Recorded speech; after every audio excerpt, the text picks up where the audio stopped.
فوراً نبی کریم صلی اللہ علیہ وسلم کی ہجرت مدینہ سے پہلے جو عظیم واقعات پر مشتمل ہے، قریش کی سازش قتل رسول اللہ صلی اللہ علیہ وسلم اور غار ثور میں پناہ کا معجزہ، یہ دونوں واقعات اس بات کا ثبوت ہے اللہ اپنے نبی کی ہمیشہ حفاظت فرماتا ہے اور دشمنوں کی سازشیں ناکام ہو جاتی ہیں۔ عام طور پر ہم نے ان واقعات کو بیانات میں یا سیرت کی کتابوں میں پڑھا ہوگا، لیکن آج اس ایگزیبیشن میں ان ماڈل کے ذریعے بھی اس کو ہمارے نبی صلی اللہ علیہ وسلم نے اسلام کے پیغام کو عام کیا،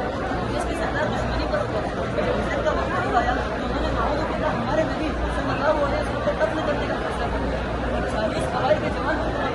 رات کے وقت نبی کریم صلی اللہ علیہ وسلم کو گھر کے گھیر لے اور ایک ساتھ ملا کر جیسے اللہ نے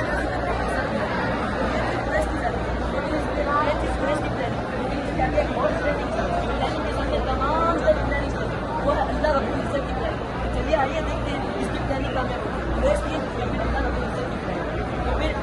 قریش کے لوگ گھر کے باہر کرتا رہے ہیں، پھیلا دے رہے ہیں، اور مجھے یہ سمجھ رہے تھے کہ اللہ کے رسول صلی اللہ علیہ وسلم اندر آرام فرما رہے ہیں، مگر ان کو کیا پڑا جو انہوں نے پلاننگ کی تھی، بند کمروں کے اندر اوپر مجلس کی تھی، اگر رسول کو جبریل علیہ السلام کے ذکر پہلے ہی پہنچا رہے، وہ اپنے آنکھوں سے دیکھ رہے تھے، آنکھیں تھی مگر دیکھ نہیں سکتے، وہ اپنے آنکھوں سے دیکھ رہے تھے لیکن وہ سمجھ نہیں پائے۔ ہمارے نبی صلی اللہ علیہ وسلم خاموشی سے کہتے رہے اس حال میں کہ اس نے یہ حاصل کیا ہے کہ اللہ ممبئی کہتی کہ سکتا اور اسے نہ ہوں کبھی پائی اس کے لوگ حیران رہ گئے ہمارے نبی صلی اللہ علیہ وسلم کے ساتھ وہاں سے پھر ہمارے نبی صلی اللہ علیہ وسلم سیدھا حضرت ابوبکر صدیق رضی اللہ عنہ کے پہنچے اور آپ نے فرمایا، آپ صلی اللہ علیہ وسلم نے فرمایا اللہ نے مجھے عزت کی ہدایت دی تو حضرت ابوبکر یہ سننا تھا کہ حضرت ابوبکر رضی اللہ عنہ فوراً کو رسول اللہ صلی اللہ علیہ وسلم میرا کیا ہوگا، میں اکیلے کیا کروں گا یار، آپ مجھے بھی اپنے ساتھ دے دیں۔ رسول مان گئے، دونوں نے مل کر مشورہ کیا جنوب کی جانب غار ثور میں غار ثور میں چھٹی یہاں پہ میں ایک چھوٹی سی بات کی کہ اللہ کے رسول صلی اللہ علیہ وسلم کو غار میں چھٹی کی ضرورت نہیں تھی کہ اللہ نے فرما دیا تھا کہ میں آپ کی حفاظت کروں گا، اب میں آپ کی حفاظت کروں گا، لیکن اللہ کے رسول کو غار میں چھٹی کسی کو اپنی امت کو سکھا دے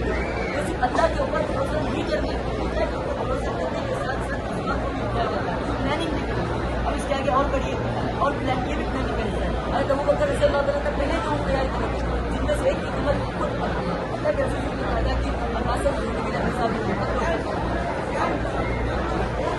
قریش نے اعلان کیا کہ جو بھی محمد کو پکڑ کے لائے گا صلی اللہ علیہ وسلم اسے 100 سرخوں کے نام میں دیے جائیں گے۔ میں آپ کو 100 سرخوں کی اہمیت اس زمانے میں بتا دیتا ہوں۔